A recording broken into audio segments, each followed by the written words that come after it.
The bad news. David and Melissa had been a happily married couple for 6 years. They lived a comfortably modest life in a small apartment and had been saving up for years in preparation for the next giant step in their life, a baby. However, after repeatedly trying to get pregnant for a whole year, they consulted a doctor and received devastating news.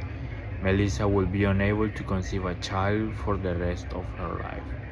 The bad news struck Melissa terribly hard. Seeing his wife in such a distraught and depressed state broke David's heart. Don't worry, he told her. I'm going to make you the happiest woman in the planet, even if it's just the two of us. Then he went to the bank, took out all their savings that had been held for the baby, and set out to do whatever he could to cheer his wife up. Since they no longer had to be careful with how much money they spent, David began exploring on everything he could think of. First, he took Melissa shopping for the finest and most beautiful clothes she could dream of.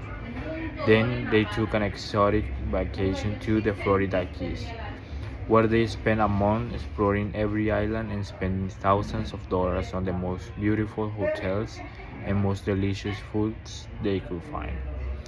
When they finally returned home, Melissa said, "Oh, David, everything is perfect. I'm actually glad we don't have a child." David smiled, content with his wife's happiness, and walked over to check their voicemails from when they were away. The machine bleeped, and then their doctor's voice came on saying, "Hey guys, great news. There was a mistake in the test results.